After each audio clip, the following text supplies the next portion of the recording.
காட்சி நண்பர்கள், நம்முடைய கழக தோழர்களுக்கு செல்லும் எங்களுடைய ஆளுகைக்கு உட்பட்டது என்று பேசுவானார். இன்றைக்கு அது மாதிரி திமிரில் இல்லை என்றாலும் தமிழகத்தில் இருக்கிற அனைத்து இந்திய அண்ணா திமுக கழகத்தினுடைய அத்தனை மாவீரர்களும் அத்தனை சகோதரிகளும் எங்கள் தலைவன் எம்ஜிஆர், எங்கள் தலைவி புரட்சி தலைவர் அம்மா, அதற்கடுத்து புரட்சி தமிழர் எடப்பாடியார் அவர்களுடைய கரங்களை வலுப்படுத்துவோம் என்று சொல்லி எல்லாம் ஒற்றுமையாக கூடியிருக்கிறவங்களுக்கு எவ்வளவு பாராட்டு சொன்னாலும் தகும், அதற்கு ஈடு இணை ஆக முடியாது. சகோதரர்களே, இன்றைக்கு வாரிசு அடிப்படையிலே இந்த ஆட்சி நடைபெறுவதை ஏற்கனவே 4 வருட காலமாக நாமெல்லாம் சொல்லிக் கொண்டிருக்கிறோம். அங்கே திரு கருணாநிதி அவர்கள் ஆட்சியில் இருந்த பொழுது வாரிசாக ஸ்டாலின் அவர்களை கொண்டு வந்தார்கள். அதற்கு பிறகு உதயநிதி ஸ்டாலினை கொண்டு வந்தார்கள். இப்பொழுது அவர் மகனை கொண்டு வந்திருக்கிறார்கள். ஆனால் இங்கே அதிகமாக எங்களுக்கு அங்கே தெரியவில்லை. தூத்துக்குடியில் வந்ததற்கு பிறகுதான் இன்னொரு வாரிசு சகோதரி கனிமொழி அவர்கள் இங்கே கோலோச்சுவதும் அவர்கள் தலைமையில் தான் 2 அமைச்சர்கள் நடக்கிறார்கள் என்றும் எந்த பணியும் இங்கே நடக்கவில்லை என்பதையும் மாவட்ட செயலாளர் அருமை சகோதரர் சண்முகநாதன் அவர்கள் இங்கே கூறிய பொழுது நான் எண்ணி பார்க்கிறேன்.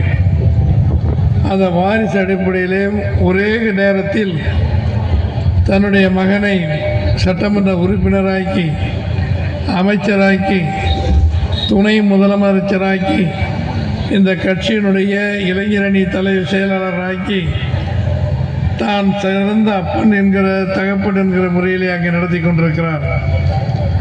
ஆனால் இன்றைக்கு சகோதரி திருமதி கனிமொழி அவர்கள் நாடாளுமன்றத்தின் ஒட்டுமொத்த 2 சபைக்கும் தலைவராக தலைமை பொறுப்பில் இருந்த அவருடைய அப்பாவுக்கு ஈக்குவல் வயதில் இருக்கிற திரு TR பாலு அவர்களை புறம் தள்ளிவிட்டு மற்ற சகோதரர்களெல்லாம் தள்ளிவிட்டு வாரிசு என்கிற அடிப்படையிலே அங்கே டெல்லியிலே அத்தனைக்கும் தலைவர் நான் என்று நடக்கிறார். அதே பாணியிலே இந்த அண்ணா தூத்துக்குடி மாவட்டத்தை நடத்துகிறேன் என்று நடத்தி கொண்டிருக்கிறதாக நம்முடைய சகோதரர்கள் இங்கே பேசும்பொழுது சொன்னார்கள். கடந்த நாடாளுமன்ற தேர்தலில் மீனவர்களுக்காக 21 தேர்தல் வாக்குறுதியை ஸ்டாலின் கொடுத்திருந்தார்கள். மீனவ சமுதாயத்தை பழங்குடி பட்டியல் சேர்க்கப்படும் என்று வாக்குறுதி கொடுத்தார்கள். அது 10% கூட இன்னும் நிறைவேற்றாமல் தினசரி செய்தித்தாள்கள் தொலைக்காட்சியில் பார்த்தாலும் மீனவர்கள் ராமேஸ்வரத்திலும் தூத்துக்குடியிலும் கடல் எங்கெங்கே இருக்கிறதோ அங்கெல்லாம் போராடி கொண்டிருக்கிறார்கள்.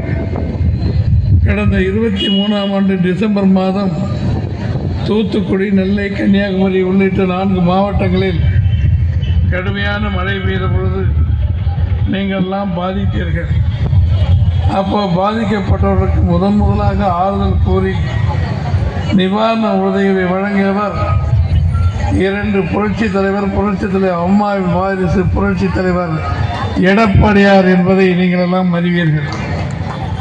அன்றைக்கு பகுதி மக்களுக்கு உணவு கூட வழங்கப்படல் என்று கூறிய போது 15 நாட்கள் அனைத்து இந்திய அண்ணா திமுக கழகத்தின் சார்பில் உணவு வழங்கி மகராச எம்ஜிஆர் அம்மாவை போல எடப்பாடியார் நம் மீது அன்பு வைத்திருக்கிறார் என்று நீங்கள் பாராட்டியதை இன்று நான் நினைத்து பார்க்க முடிகிறது. எடப்பாடியார் வந்தார், 15 நாள் உணவு வழங்கினார் என்று தெரிந்ததற்கு பிறகுதான் முதலமைச்சராக இருந்த ஸ்டாலின் இங்கே வந்ததை நீங்கள் மறந்துவிடக்கூடாது. அதே போலவே 2 முறை கனிமொழி போட்டியிட்டு வெற்றி பெற்றார்கள். பல்வேறு வாக்குறுதிகளை சொன்னார்கள். நாடாளுமன்ற தேர்தலுக்கு 64 பக்க தேர்தல் அறிக்கை வெளியிட்டார்கள்.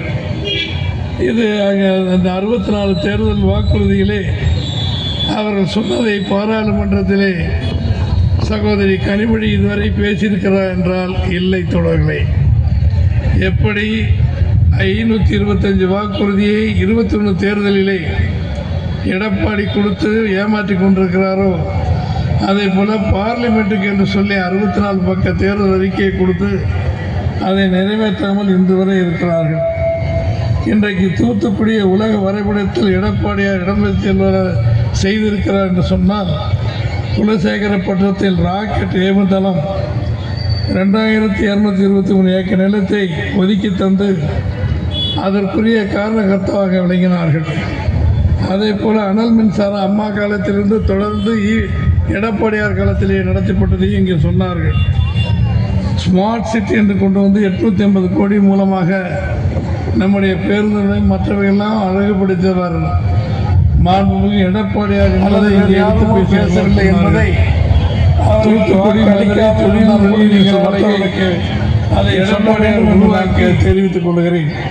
பல்வேறு பொய்கள் 525 வாக்குறுதிகள் அவர் கொடுத்திருந்தாலும் இன்று வரை அதையும் நிறைவேற்றாமல் 10% நிறைவேற்றியிருக்கிறார்கள். இன்னைக்கு 1000 ரூபாய் பெண்களுக்கு எங்கள் அண்ணன் ஸ்டாலின் கொடுத்து விட்டார் அப்படின்னு பேசுகிற கனிமொழி அவர்கள் மின் கட்டண உயர்வு, சொத்து வரி உயர்வு, பால் வரி உயர்வு, சமையல் விலை உயர்வு, எண்ணெய், துவரம் பருப்பு, பால், பாசிப்பருப்பு, அரிசி அத்தனை பொருள்கள் விலையும் உயர்ந்திருப்பதை ஒரு குடும்ப பெண் கடைக்கு போனால் வாங்குகின்ற பொருள்களுடைய விலையை தெரியும். ஆனால் இந்த நாட்டினுடைய முடிசூடா மன்னன் முதலமைச்சராக இருக்கிற திரு ஸ்டாலின் தங்கையாக இருக்கிற திருமதி கனிமொழி அவர்கள் ஏறி இருக்கிற விலைவாசிகள், மளிகை பொருளுடைய விலைவாசி எல்லாம் அவருக்கு தெரியவில்லை. ஒரு மாதத்திற்கு ஒரு குடும்பத்திற்கு ஏறத்தாழ 2000 ரூபாய் அதிகமாக செலவாகிறது. இங்கே தாய்மாரெலாம் உட்காந்துருக்கீங்க, ஏம்மா விலைவாசி ஏரில் பாதிக்கப்பட்டிருக்கீங்களாம்மா? 2000 ரூபா 3000 ரூபாய்க்கு மேலே வருது இல்லை? நீங்கள்லாம் ஜம்முன்னு உட்காந்துக்கிறீங்க. டாட்டா சொல்லிட்டு போயிடுறாங்களா? சரி. எனவே அவர் இப்போ இந்த தூத்துக்குடி மேடையில் இருந்து சகோதரி கனிமொழி அவர்களுக்கும் திமுக தோழர்களுக்கும் நான் கேட்டுக்கொள்வதெல்லாம் 1000 ரூபாயை கொடுத்துவிட்டு மளிகை பொருள் மட்டும் 2000 ரூபாய் ஒரு மாதத்திற்கு ஒரு குடும்பத்துக்கு அதிகமாக விலைவாசி ஏற்றி இருக்கிற காரணத்தினாலே தன்னுடைய அண்ணன் திரு ஸ்டாலின் அவரிடம் சொல்லி 2000 ரூபாயை வழங்குவதற்கு ஏற்பாடு செய்வாரா என்பதை கேள்வியாக வைக்க விரும்புகிறேன். அவர்கள் திமுக மேடை போட்டு பாதிப்பிலிருந்து விடுபட முடியும். அதை திருமதி கனிமொழி செய்வதற்கு இங்கே இருக்கிற 2 அமைச்சர்கள் துணையாக இருந்து அவருடைய முதலமைச்சரிடம் கேட்டுக்கொள்ள வேண்டும், செய்ய வேண்டும் என்பதை உங்கள் வாயிலாக நான் கேட்டுக்கொள்ள விரும்புகிறேன். சகோதரர்களே, இன்றைய தினம் திரு ஸ்டாலின் அவர்கள் எங்கே போனாலும் நான் 1000 ரூபாய் ஒரு குடும்பத்துக்கு கொடுத்து விட்டேன், காலையில் உணவு போட்டு விட்டேன், எங்களுடைய ஆட்சியை பாருங்கள் என்று சொல்கிறார்கள். 42 மாதம் ஆயிரத்தி இந்த ஆட்சி வந்து 42 மாதத்தில் நம்முடைய 3 வருடம் போராடியதற்கு பிறகு, சட்டமன்றத்திலே எல்லாம் பேசிய பிறகு, எந்த ஊரில் நிருபர்களை சந்தித்தாலும் உங்கள் 525 வாக்குறுதிகள் கொடுத்த பெண்களுக்கு 1000 ரூபாய் கொடுப்பது ஏன் இன்னும் வழங்கவில்லை, எப்போ கொடுக்க போகிறீங்கன்னு திருப்பி கேட்டதற்கு பிறகு வீடு கட்டிக்கலாம் போகலான்னு சொல்லி வீடு கட்ட ஆரம்பித்தாங்கன்னா ஜல்லி விலை, எம்சாண்ட் விலை, கம்பி விலை எல்லாம் ஏறி போய் 9 ரூபாய்க்கு செங்கல் இன்றைக்கி 13 ரூபாய்க்கு விற்கிறதாக வீடு கட்டுறாங்க. வீடு கட்ட முடியாமல் போட்டு வச்சுருக்காங்க. கொத்தனார் கூலி கேட்டால் 1200, சித்தால் கூலி கேட்டால் 800 ரூபாய். எல்லாமே ஏறி போய் இந்த பாவிகள் ஆட்சி என்னைக்கு நாசமாக போவாங்க, என்னைக்கு இந்த ஆட்சி மாறுங்கிற நிலையில தான் நம்முடைய சகோதரிகள் தாய்மாரெலாம் உட்காந்துருக்காங்க. நம்ம உண்மையாக பொய்யாம்மா எல்லாத்துக்கும் சொல்லுங்கள். நீங்கள் போய் தண்ணி பிடிக்கிற இடத்துல, குழாயை பிடிக்கிற இடத்துல, எல்லா இடத்துலையும் அதை நீங்கள் சொன்னீங்கன்னா தான் அவங்களுக்கு தெரியும். நீங்கள் தயவு செஞ்சு நீங்கள் ஒன்று புரிஞ்சுக்கணும். 2011 2021 வரை 10 வருட காலம் அம்மா எடப்பாடியார் ஆட்சியில் கடன் வாங்கியது 4,56,660 கோடி 10 வருஷத்தில் அம்மா எடப்பாடியார் ஆட்சியில். ஆனால் ஸ்டாலின் இந்த 4 வருடத்தில் பெற்றிருக்கிற கடன் சுமை 8,33,366 ரூபாய்.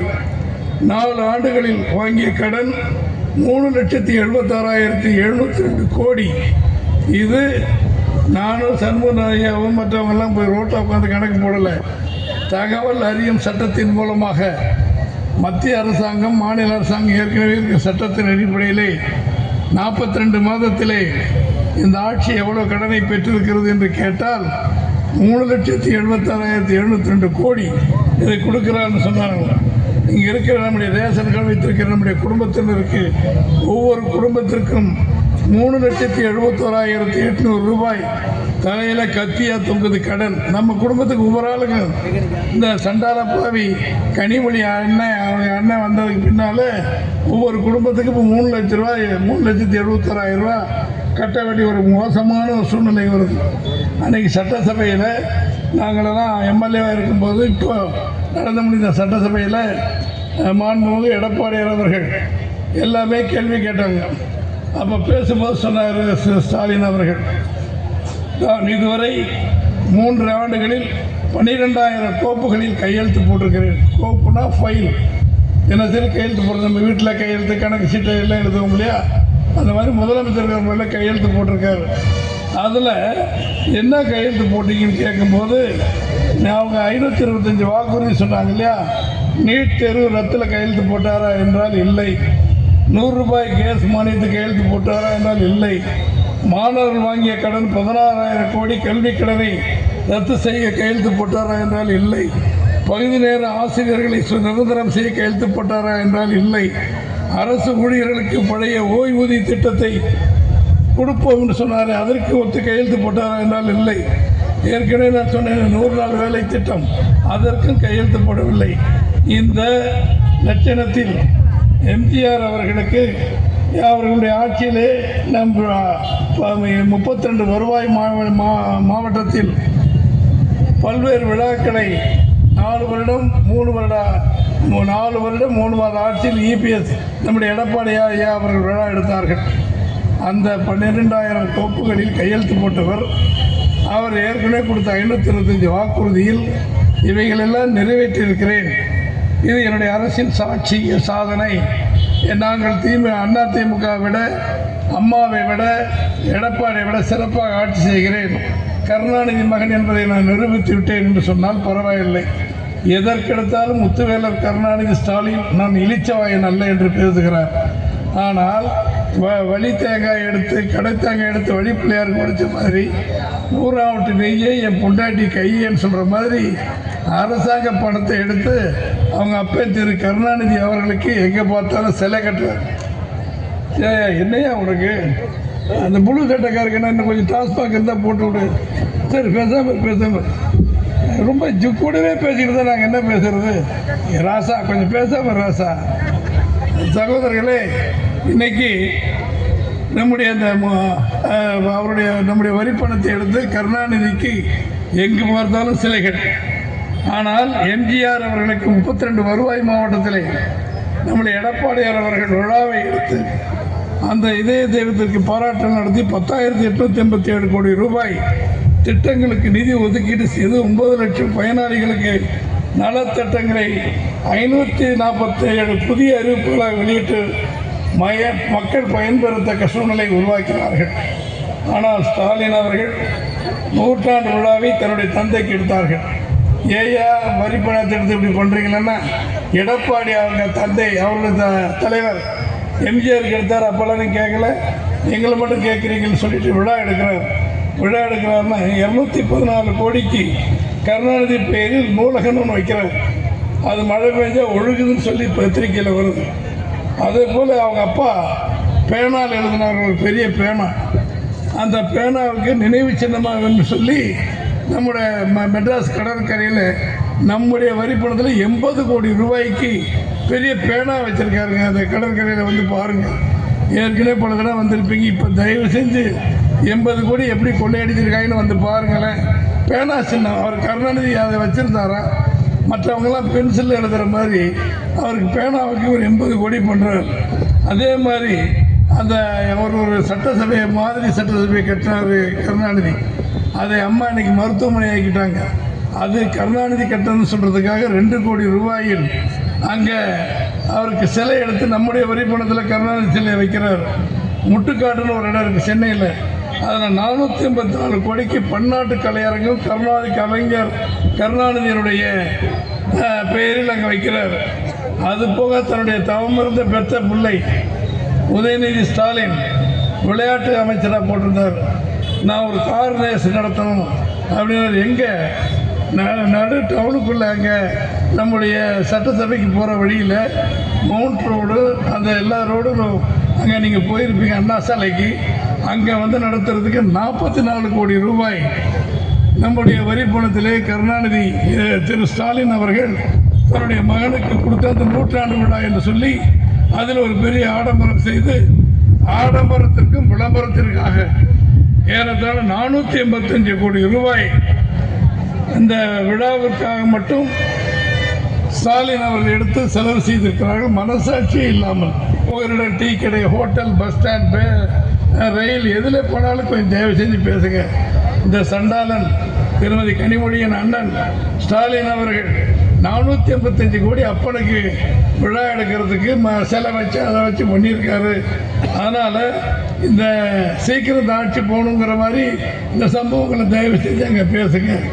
நம்முடைய எடப்பாடியார் ஆட்சியில் அங்கே ஒவ்வொன்றும் கேட்கும்போது கூட இப்போ பொங்கல் விழா நடந்தது. பொங்கல் விழாவுக்கு 2500 ரூபாய் பொங்கல் பரிசுகளை எடப்பாடியார் கொடுத்தார். அம்மா கொடுத்தாங்களாம்மா? பொங்கலுக்கு பணம் எடப்பாடியார் 2500 பொங்கல் எல்லாம் கொடுத்தாரு. இப்போ ஸ்டாலின் தான் கொடுத்தாரு. 1 கிலோ சர்க்கரை, 1 கிலோ அரிசி, 1 கரும்பு. சர்க்கரையை வச்சு என்னத்தை பண்ணுறது? பொங்கல் சர்க்கரை இவர் தான் வரணும், கூட்டு போனானா வேணாங்கிறேன். அதாவது 1 கிலோ சர்க்கரை, 1 கிலோ அரிசி, 1 கரும்பு, இதை கொடுத்துட்டு அல்வா கொடுத்துட்டார் ஸ்டாலின். 500 ரூபா கொடுத்துருக்கலாம். 50,000 கோடி கொள்ளையடிக்கிறாங்க டாஸ்மாகில். 100 ரூபா கொடுத்துருக்கலாம், ஒரு பைசா கூட கொடுக்கல. ஆனால் கொரோனா காலத்திலே மாண்புமிகு எடப்பாடியார் அவர்கள் 11 மாதம் நாம் படுகிற துன்பத்தை பார்த்து அரிசி, சர்க்கரை, எண்ணெய் அத்தனையும் ரேஷன் கடையில் கொடுத்தாரு. ஒரு வேலைக்கு போக முடியல, எல்லாரும் முகத்தில் முடி இது பண்ணிக்கிட்டோம், முகமுடி அது வியாதிகள் வந்துடும் சொல்லி. நம்ம 11 மாதம் இலவசமாக கொடுத்தாருலம்மா எடப்பாடியார். ஆனால் என்னம்மா பேச, வேறு சிந்தனையில் இருக்கியா? ஆமாம் தானே? சரி, அது மாதிரி கொடுத்துருக்குறோம் இல்லையா? இன்னைக்கு ஒவ்வொரு நம்முடைய ஆட்சி வித்தியாசத்தை பார்க்கணும். எடப்பாடியார் ஆண்ட பொழுது மக்களுக்கு விலைவாசி எப்படி இருந்துச்சு. ஆனால் இப்போ அந்த பள்ளிக்கூடத்துக்கு முன்னாலே ஸ்கூல் லீவ் அப்படின்னு சொல்லி ஒரு பொருளை விற்று பயலுக்கு பூரா 10வது படிக்கிறவன் 8வது படிக்கிறலாம் சாப்பிட்டுட்டு பல்லுக்கு அடியில் இடுக்கிக்கிட்டு என்னென்ன தப்பு செய்யணுமோ அத்தனை செய்கிறான். தன்னுடன் படிக்கிற சகோதரிகளை, குழந்தைகளை 5 பேர் 10 பேர் சேர்ந்து கேவலப்படுத்துகிறார்கள். இது அம்மா ஆட்சியிலே, எம்ஜிஆர் ஆட்சியிலே, எடப்பாடியார் ஆட்சியிலே நடந்ததா என்றால் நிச்சயமாக கிடையாது. அதுக்கு அந்த பேச்சே கிடையாது. சட்டம் ஒழுங்கு சிறப்பாக இருந்துச்சு. காவல்துறை அதிகாரிகள் எங்களுக்கு இப்போ நமக்கு பாதுகாப்பு இருக்காங்க. அப்போது சரியான அட்மினிஸ்ட்ரேட்டர், நிர்வாகி எடப்பாடியார் முதலமைச்சராக இருந்தார், அம்மா இருந்தார்கள். அப்போ யாருமே நம்ம அதிமுகக்காரங்க போலீஸ் ஸ்டேஷன் பக்கம் போனதே கிடையாது. நான்லாம் 53 வருஷமாக அந்த கட்சியில் இருக்கிறேன். போலீஸ் ஸ்டேஷனுக்கு போய் நான் பேசுனதே கிடையாது. மந்திரியாக இருக்கும்போது ஏதாவது முக்கியமாக இருந்தால் தொலைபேசியில் பேசுவேன். எம்பியாக இருந்தாலும் எம்எல்ஏ இருந்தாலும் ஐயா இப்படி நடந்திருக்கு, நியாயம் எங்கள் பக்கம் இருந்தால் பாருங்கள், இல்லைன்னா தப்பாக இருந்தால் கேஸ் கொடுக்கவும், நியாயமாக இருந்தால் தான் நாங்கள் பேசுவோம். ஆனால் இன்றைக்கி எல்லாம் போலீஸ். நம்ம வெஸ்ட் பெங்காலில் மம்தா பானர்ஜி ஆளுகிற மேற்கு வங்காளத்தில் போய் பார்த்தீங்கன்னா அங்கே இருக்கிற கம்யூனிஸ்ட் தோழர்கள், அந்த திரிணாமுல் காங்கிரஸ்காரங்கெல்லாம் சேர் போட்டு ஒவ்வொரு காவல் நிலையத்தில் உட்காந்து இன்ஸ்பெக்டர், சப் இன்ஸ்பெக்டர், இருக்கிற ஏட்டையா இவங்களுக்கெல்லாம் இவங்களே வசூல் பண்ணி இவங்க எடுத்தது போக மீதி அங்கே கொடுத்துட்டு வருவாங்க. அது அங்கே ஆட்சி அப்படி நடக்குது, அது வெளியே வர்றதில்லை. அதே சூழ்நிலை ஆட்சியை இன்றைக்கு திமுக கழகத்தின் தோழர்கள், ஸ்டாலினுடைய கட்சியை சேர்ந்தவர்கள் காவல்துறையிலே செய்கிறார்கள் என்றால் காவல்துறையினுடைய கைகள் கட்டப்பட்டிருக்கு. எனக்கு முன்னால் பேசிய தம்பி சின்னத்துறை போன்றவர்கள் சொன்னாங்க, யார் யாரும் பேசினாங்க. அது உண்மை.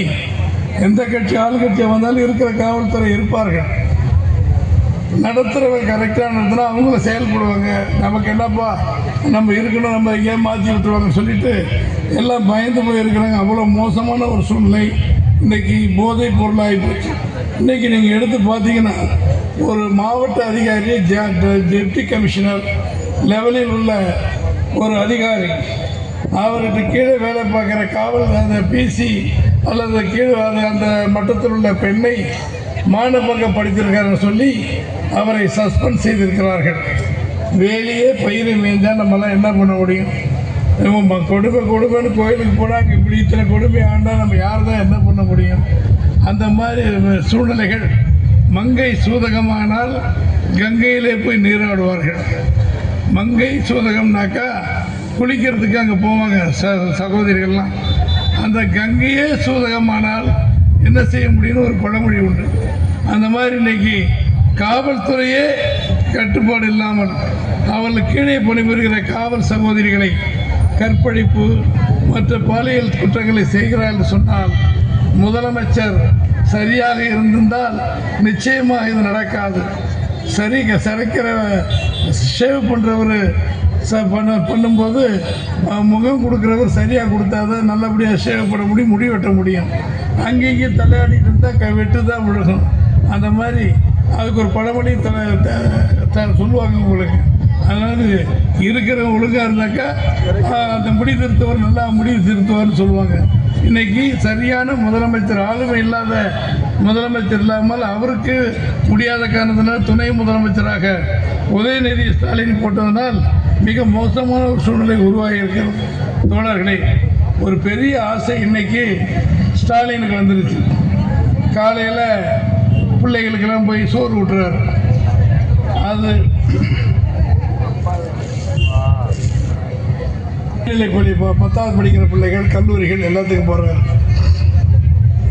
அங்கே போனோடனே அந்த பிள்ளை என்ன சொல்றதுன்னு டிவியில் நமக்கு தெரியாது, சாப்பிட்றது. இவர் டிவி பார்த்து சொல்கிறார், எல்லா குழந்தைகளும் என்னை அப்பா அப்பா என்கிறார்கள்.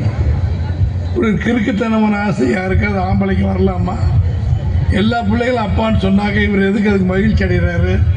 என் வயசு 74 ஆகுது, நான் உனக்கு தாத்தா அப்படின்னு சொல்லணும்ல. உண்மையான ஆளாக இருந்தா ஆஹா வெரி குட் அப்படின்ட்டு வந்தாலும் என்ன அர்த்தம்? அது நீங்கள் இது ஒரு பேச்சா போட்டு தன்னை பார்த்து மகிழ்கிறார். அப்பா என்று சொல்வதை பெருமிதமாக கருதுகிறார். ஏம்மா உங்களுக்கு தெரியுமா தெரியாதா? இந்த சண்டாளிங்க பண்ணுறதை பாருமா. அதாவது இன்னைக்கு இருக்கிற கொடுமை, சின்ன பிள்ளைங்க வந்து பேரன் வயசு பேத்தி வயசு அது வந்து அப்பான்னு சொன்னால் ஒரு பெருமையாக இருக்கான். 20-25 வயசுக்குள்ளே கல்லூரி படிப்பு முடிச்சிருவாங்க பிள்ளைங்க. எல்லாமே நமக்கு மகனுங்கிற முறை தான். அதை நீ அப்படி இல்லைம்மா, நான் உனக்கு தாத்தான்னு சொல்லுமான்னு சொன்னால் இவருக்கு கௌரவம் குறைஞ்சிருமா முதலமைச்சருக்கு. அதனால் நான் பெருமைப்படுகிறேங்கிறார். அம்மா இருக்கும்போது கருணாநிதி அவர்கள், அம்மாவை நாமெல்லாம் அம்மான்னு சொல்கிறதுனால திமுக தலைவர்கள், இன்றைக்கி இருக்கிற அனிதா ராதாகிருஷ்ணன் இருந்து மத்திய அங்கே இருக்கிற தமிழ்நாடு அமைச்சர்கள் அத்தனை பேரும் அப்பா அப்பா அப்பான்னு கருணாநிதியை சொல்லுவாங்க. அவர் வயதுக்கு அது கரெக்டு. அம்மாவுக்கே அப்பாவாக இருக்கக்கூடிய தகுதி திரு கருணாநிதி அவர்களுக்கு இருக்கு. அது சொல்லலாம். திரு கருணாநிதி அவர்களை அப்பான்னு சொன்னவங்க இப்போ ஸ்டாலினே அப்பான்னு சொன்னால் என்ன கொடுமை, இந்த நாடு எங்கே போகுதுங்கிறத மட்டும் கொஞ்சம் தயவு செஞ்சு சிந்திச்சு பாருங்க. உதயநிதி ஸ்டாலினுக்கு ஏறத்தாலும் 55 வயசு இருக்கு, இவருக்கு 75 வயசு ஆக போகுது. மகனை வந்து அப்பான்னு மக வயசில் இருக்கிறவனெல்லாம் அப்பான்னு சொன்னால் கூட பரவாயில்ல. பேரைக்கெல்லாம் வந்து இன்னைக்கு இன்பநிதி வந்து அப்பான்னு எப்படி போய் ஸ்டாலினை சொல்ல முடியும்? இவ்வளோ ஒரு கேவலமான ஒரு சூழ்நிலை அவருக்கு வந்திருக்கு. அதை தயவு செஞ்சு நீங்கள் எல்லாருக்கும் சொல்லுங்கள். இப்போ வயசான காலத்தில் பெரிய மனுஷனுக்கு ஸ்டாலினுக்கு இப்படி ஒரு ஆசை வந்திருக்கு. நம்மளை வந்து அப்பா அப்பான்னு சொல்லணும். அப்பா என்பது உயிர் கொடுப்பவர். ஒரு குழந்தை உருவாகிறது சொன்னால் தாயும் தந்தையும் சேர்ந்து குழந்தைகளை உருவாக்குகிறார்கள். அம்மா என்பது மரியாதையானது, அப்பா என்று சொல்வது கேவலமானது. அதை இவர் விரும்புகிறான்னு சொன்னால் எவ்வளவு மோசமான முதலமைச்சரை நாம் பெற்றிருக்கிறோம் சொல்லணும்.